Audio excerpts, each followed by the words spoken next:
नमस्कार, आप देख रहे हैं न्यूज 9 भारत और मैं हूं आपके साथ अशोक चौहान। देश और दुनिया की तमाम खबरों पर आइए डालते हैं एक नजर।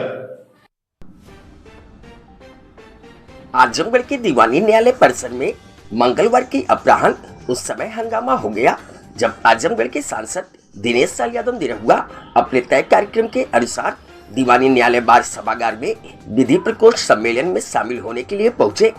अधिवक्ताओं से सांसद निरहुआ जब मिलने लगे, इसी दौरान उनका विरोध शुरू हो गया। बताया जा रहा है कि सांसद के आगमन की सूचना को लेकर सुबह ही अधिवक्ताओं की बैठक हुई थी, जिसमें प्रस्ताव पास होने की बात कही जा रही थी। ग्रामीण न्यायालय के मुद्दे को लेकर अधिवक्ताओं के आंदोलन में किसी भी राजनीतिक दल ने मौके पर पहुंचकर समर्थन नहीं किया था, इसलिए अधिवक्ता भी न्यायालय परिसर में राजनीतिक दल के नेताओं को अपने प्रचार प्रसार करने का विरोध करने को तय किए हुए हैं। वहीं दूसरी तरफ जब सांसद निरहुआ न्यायालय परिसर में पहुंचे, तभी नारेबाजी शुरू हो गई। किसी प्रकार से सभागार के पिछले गेट से निरहुआ को बाहर निकालने की कोशिश की गई। वहीं न्यायालय अभिभाषक संघ में अधिवक्ताओं का जमावड़ा लगा हुआ था। सांसद निरहुआ जब बाहर निकलने लगे, इस दौरान दोनों पक्षों से नारेबाजी शुरू हो गई। गेट तक पहुंचते पहुंचते मारपीट की नौबत आ गई। वहीं दूसरी तरफ सांसद निरहुआ ने कहा कि सपाई गुंडे हर जगह मौजूद हैं, जब वह गांव में भी प्रचार करने जाते हैं इसी तरह गुंडाई करते हैं। यहाँ परिसर में भी कुछ गुंडे रहते हैं तो, लेकिन इनको एक बात समझ लेनी चाहिए कि 2019 में एक भाई जीत कर भाग गया, 22 में हार कर भाग गया, दूसरा भाई अब 24 में फिर भागेंगे। अगर किसी को विरोध करना है तो वह ईवीएम के बटन पर दबाकर विरोध कर सकता है, लेकिन कहते हैं कि जिस गाड़ी पर सपा का झंडा, उसमें बैठा सबसे बड़ा गुंडा वही दिख रहा है। दिनेश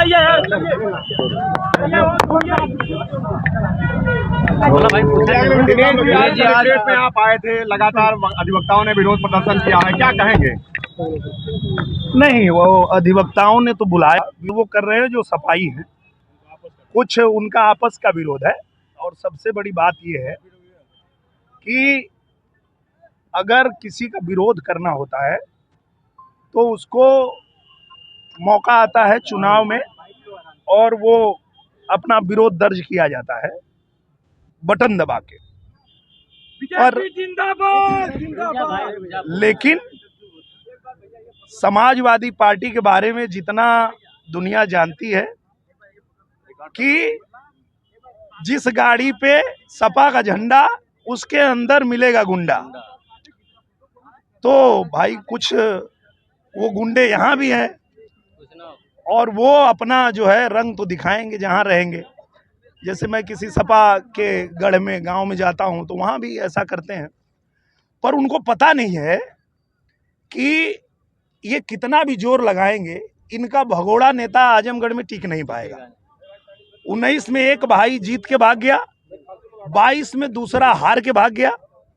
तो ये भगोड़े भाई हैं और हम लोग मैदान में यही टिक के कह रहे हैं कि इन भगोड़े भाइयों से आजमगढ़ को बचाना है तो एक बार फिर से मोदी जी को लाना है और कमल का बटन दबाना है। जिस प्रकार से वो लोग पुरानी मांग को लेकर रहे थे कि कोई मांग किए थे, आप मांग में शायद आए नहीं थे तो उसको लेकर विरोध प्रदर्शन कर रहे थे। नहीं, मांग ऐसा नहीं है, वही तो झूठ बोलना भी तो इनका बहुत बड़ा काम है। सपाई जो होते हैं वो झूठ भी बोलते हैं। तो क्या है कि मुझे जो निमंत्रण मिला था उसमें मैंने समय दिया था, उल्टा यही लोग भाग गए, यही लोग समय नहीं दिए थे जी। अच्छा दिनेश जी, कल एक आपका भी वीडियो वायरल हुआ जो बयान दिए थे आप जो मोदी जी को बेरोजगारी को लेकर, उस पर ट्वीट भी शायद बताया जा रहा है कि डिलीट हुआ, क्या सत्यता क्या है उसकी पूरी? वो ट्वीट मैंने इसलिए डाला था ताकि ये लोग जो एडिटेड वीडियो डाले हैं वो डालें, और वो बौखला के डाल दिए कि नहीं नहीं ये वीडियो है। तब जाके पूरा देश जान गया कि वीडियो 8-10 मिनट का था। उसमें से ये तुष्टीकरण करने वाले कांग्रेसी जो हैं, छोटा सा एक एडिट करके और उसको डाले थे, इसलिए मैंने वो डाला था। और उसके बाद जब पूरा वीडियो आया तो पूरा देश जान गया कि ये बात क्या हो रही है और किस संदर्भ में हो रही है और ये कांग्रेसी क्यों बौखला गए हैं। तो सारे कांग्रेसी जो है वो इसीलिए बौखलाए हुए हैं कि नरेंद्र मोदी जी आने वाले हैं, तो अब इनको कुछ मिल नहीं रहा तो ये करें क्या, तो वही तुष्टीकरण की राजनीति फिर शुरू कर दी है। क्या कहेंगे आप, ये प्रकरण जो उठाया गया कल? मुझे लगता है कांग्रेस ने हमेशा तुष्टीकरण की राजनीति की है आगे भी वो वही करना चाहती है, इसलिए 10 मिनट के वीडियो को एडिट करके और अपना जो उसको तुष्टीकरण करना है उसको उसने ट्वीट किया था, इसीलिए मैंने उसको फेक बताया। मतलब कि आपके वो वीडियो अपने था, आपके वो बोल नहीं थे? नहीं, मैंने बोले थे, मैं कह रहा हूँ मैंने बोला था, और मेरा वो 10 मिनट का वीडियो था, उसमें से ये लोग एडिट करके और अपने काम का जो था उनको तुष्टीकरण वाला वो चला रहे थे, तो इसलिए मैंने कहा ये फेक है। तो बौखलाए कांग्रेसी और पूरा वीडियो डाल दिए, तो पूरा देश जान गया कि भाई ये किस संदर्भ में बात हो रही है और कांग्रेस क्यों बिलबिला रही है। कांग्रेस के वाले का कारण समझ में आया।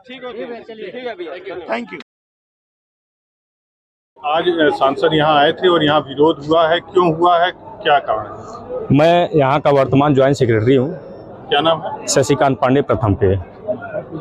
हम लोग पिछले 2 महीना जो है ग्रामीण न्यायालय के विरोध में, हम लोग 2 महीना, जहाँ तक आप सारे लोगों को पता है कि 2 महीना हम लोग हड़ताल पे थे और अधिवक्ता हित के लिए, समाज हित के लिए वो हड़ताल हमने किया।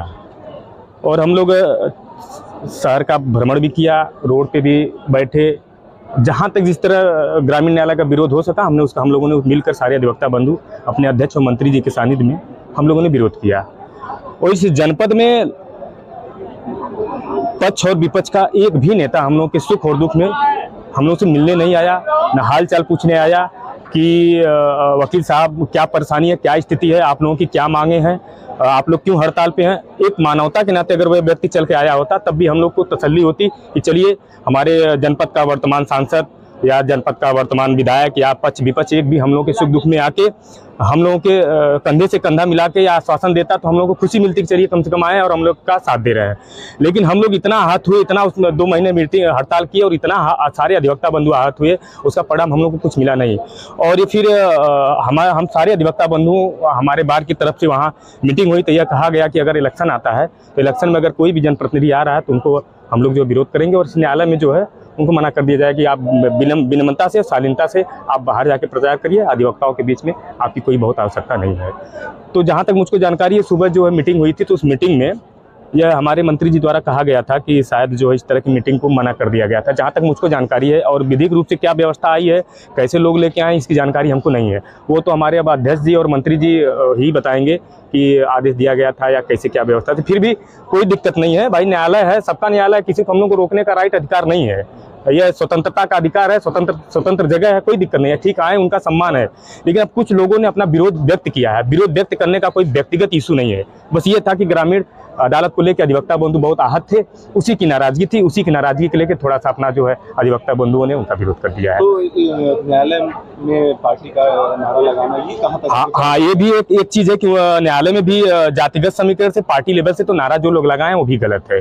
क्योंकि आप अगर आए हैं तो आप सारे अधिवक्ता बंधुओं से एक तरफ से क्रम से मिल लिए होते, अपना प्रचार प्रसार भी हो गया होता और मिल के आप शालीनता से चले गए होते। और कुछ लोग अभद्रता का परिचय भी दिए हैं, काफी लोग नारा भी लगाए, सारे लोग भी देखे हैं और इस तरह का दुर्व्यवहार भी किया गया है जो कि ये नहीं होना चाहिए था। और ये हमारे जनपद न्यायालय के लिए, अधिवक्ता बंधुओं के लिए बहुत ही कष्ट की बात है। अधिवक्ताओं को भी बताया जा रहा है कि कुछ लोग, हाँ, अगर अधिवक्ता बंधुओं के साथ इस तरह किए हैं तो बहुत गलत किया गया है ये जी।